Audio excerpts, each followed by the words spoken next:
इंसान ये चीज आखिर काम कैसे करती है, जिसका ठीक तरीके से खुलासा करते हैं।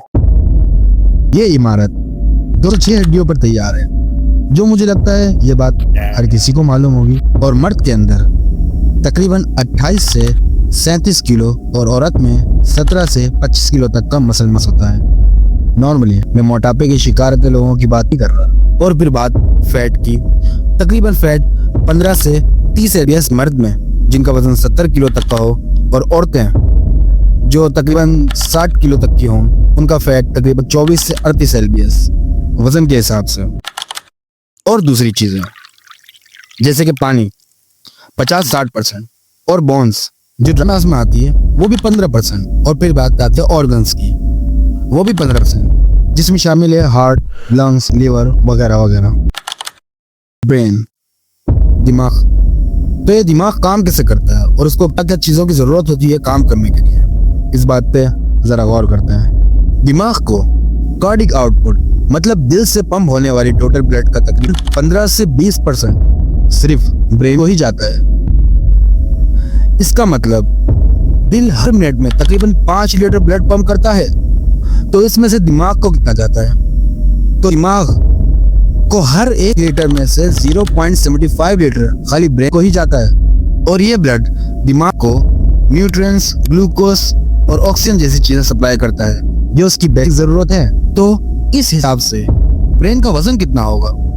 खैर, एक नॉर्मल ब्रेन का वजन बॉडी हिसाब से तकरीबन सिर्फ 2% होता है, लेकिन ये 15 से 20% ब्लड, 20 से 25% ऑक्सीजन और 20% फूड एनर्जी यूज करता है। मतलब अगर आपकी बॉडी में से 10 साल की खाने की एनर्जी जमा हो तो 2 साल की एनर्जी तो खाली इस खोपड़ी में ही चली जाती है। अब इतनी एनर्जी और इतना ब्लड आपको चाहिए ही क्यों? जरा इस पे बात करते हैं। हमारा दिमाग हर वक्त एक्टिव रहता है, इवन जब हम सो रहे हो तब भी।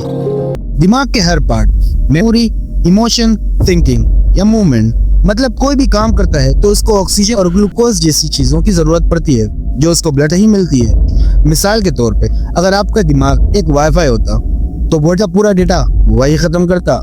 एक जबरदस्त फैक्ट, आपके ब्रेन के सिग्नल देने की speed over 400 kilometre per hour है। मतलब आपका दिमाग किसी F1 कार से भी ज्यादा फास्ट सोचता है। मैंने आपको बताया था कि दिमाग के पास एनर्जी 20% होती है पूरी बॉडी के हिसाब में। मतलब क्या हुआ? Over thinking is equal to calories burn. Technically हाँ, ज्यादा सोचने से भी आपकी कैलोरीज बर्न होती है, तो ओवर थिंकिंग जिम नहीं छोड़िएगा। एक जबरदस्त फैक्ट और, आपके दिमाग के पास कोई पेन विस्पर नहीं होता, इसलिए ब्रेन सर्जरी का पेशेंट होश में ही होता है, न किसी दर्द के। मैंने आपको बताया था कि ब्रेन नींद में भी एक्टिव होता है। तो हमारी बॉडी आराम कर रही है तो वो आखिर ऊपर करता क्या है? मैं बताता हूँ। ड्रीम्स।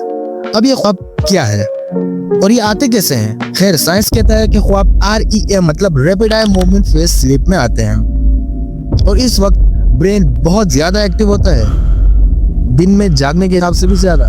दिमाग या तो किसी पुरानी मेमोरी को प्रोसेस करता है या हमारे इमोशन से डील करता है, या कोई भी रैंडम मिक्स बना देता है। या तो इसे कहूँ कि ब्रेन एक डीजे बन जाता है रात को और पुरानी यादों को और इमोशंस को कोई भी इमेज रैंडम का मिक्स चला देता है। और आपने ये जरूर सोचा होगा कि वो ख्वाब इतने वियर्ड या इलॉजिकल क्यों होते हैं। आप सबके साथ हुआ होगा कि आप घर से किसी बेहतरीन स्पोर्ट बाइक पर निकलते हैं और थोड़ी ही दूर बाइक कोई छोटी सी साइकिल में तब्दील हो जाती है या हवा में उड़ने लग जाती है। इस तरह का कोई भी ख्वाब तो हम सब ने ही देखा होगा, मगर क्यों? वो इसलिए कि ये दिमाग का लॉजिक ऑफ नतीजा है। मतलब इसको ख्वाब में कोई लॉजिक डालने की कोई जरूरत नहीं है, क्योंकि ख्वाब आपकी जिंदगी में कोई मायने नहीं रखते। तो ख्वाब आते ही क्यों हैं? अगर वो ऐसे ही दिखा रहा है तो मैं बताता हूँ क्यों। ये सब चीजें आपके दिन की एक्टिविटी से ब्रेन कलेक्ट करता है, जैसे दिन भर के थॉट्स, फियर्स, डिजायर और कोई करंट चीजें या कोई पुरानी यादें या कोई अच्छी मूवी, इन सब का कोई मिक्स कर देता है। जैसे आपने दिन में पिज्जा देखा या खाया हो तो रात को आप पिज्जा प्लेनेट में घूम रहे होते हैं। हर कोई सपना देखता है, दुनिया की कोई भी चीज हो जो जानदार हो। हर रात तकरीबन 4 से 6 ख्वाब आते हैं, लेकिन सुबह तक वो ज्यादा याद नहीं रहते। चले अब कोई बात लूसिड ड्रीम की करते हैं। मतलब जब सपना आपके कंट्रोल में हो। लूसिड ड्रीम में आपको पता होता है कि आप ख्वाब में हो, और बहुत लोग तो अपना सपना कंट्रोल भी कर सकते हैं इट्स लाइक आप खुद ही ख्वाब की गेम के प्लेयर भी हो और गेम डिजाइनर भी। अब ये होता कैसे है? लूसिड ड्रीमिंग REM के दौरान होता है। कुछ लोग नेचुरली लूसिड ड्रीमिंग स्लीप करते हैं और कुछ लोग प्रैक्टिस करके सीखते हैं। अब ब्रेन इसमें करता क्या है? बस ब्रेन का एक प्रीफ्रंटल कॉर्टेक्स मतलब लॉजिक थिंकिंग पार्ट थोड़ा एक्टिव हो जाता है। आपको ख्वाब की रियलिटी समझ आती है और आप अपनी मर्जी से ड्रीम का स्क्रिप्ट लिखने लगते हो। अब ज्यादातर लोग नॉर्मली करते क्या है?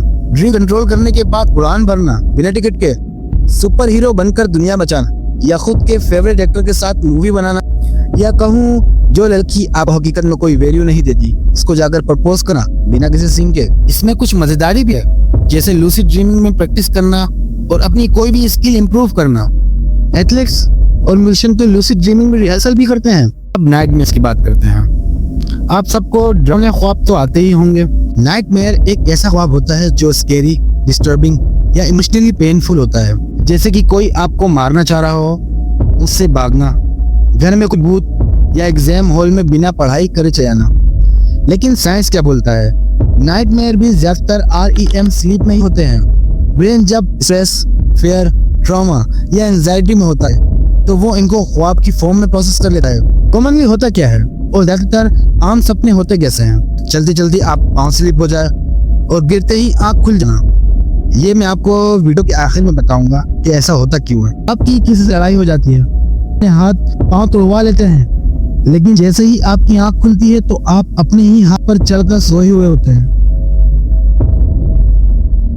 और जब आप ख्वाब में भूत से डर रहे होते हैं तो सुबह पता चलता है कि वो सिर्फ आपकी फैन की आवाज थी, अंधेरा और गर्म कंबल का, बस। चलिए मैं आपको कुछ टिप्स देता हूँ सपने याद रखने और लूसिड ड्रीम सीखने के। सुबह उठकर जो सपना आपने देखा हो उसे लिखना शुरू कर दें। इससे ब्रेन को सिग्नल मिलता है कि ख्वाब इंपॉर्टेंट है। रियलिटी चेक, दिन भर अपने आप से पूछो क्या मैं ख्वाब में हूँ? भले ही आपको मालूम हो कि आप रियलिटी में चल रहे हो, लेकिन याद रहे किसी का सपने में शुरू हो जाना, वरना पागल समझेगा। खैर, अगर ये आदत बन गई तो ख्वाब में भी याद आ जाएगा और फिर लूसिड ड्रीम शुरू। खैर, मैंने वीडियो के बीच में बताया था कि गिरते ही आंख खुल जाती है, तो ऐसा क्यों होता है? मैं बताता हूँ साइंस के जरिए।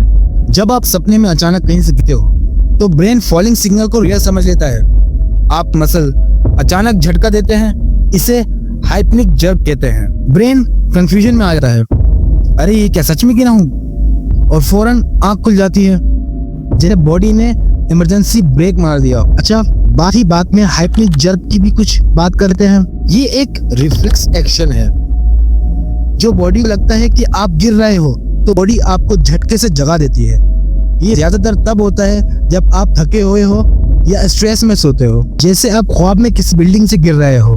ब्रेन, भाई ये तो गया। बॉडी, अबे सिस्टम शट डाउन करो, डाउन उसको। आपकी आंखें, फिर रियलिटी, आप बेड पर हो लेकिन चादर आधी जमीन पर है। 90% लोगों ने ख्वाब में गिरने का सपना देखा है। गिरते वक्त जो झटका लगता है वो कभी कभी इतना स्ट्रांग होता है कि लगता है पूरा बेड ही हिल गया हो। वैसे एक बात बताऊं, ख्वाब में गिरना मतलब आपकी हकीकी जिंदगी में कंट्रोल लूज करने का सिग्नल भी हो सकता है, या शायद पेट खराब होने की वजह से भी हो सकता है। एक फैक्ट और, आपने ख्वाब में किसी ऐसे चेहरे को देखा होगा जिसको आपने पहले कभी नहीं देखा हो, तो मेरा यकीन करें वो शख्स हकीकत में भी एग्जिस्ट करता है, क्योंकि हमारा ब्रेन खुद से किसी चेहरे को डिजाइन नहीं कर सकता।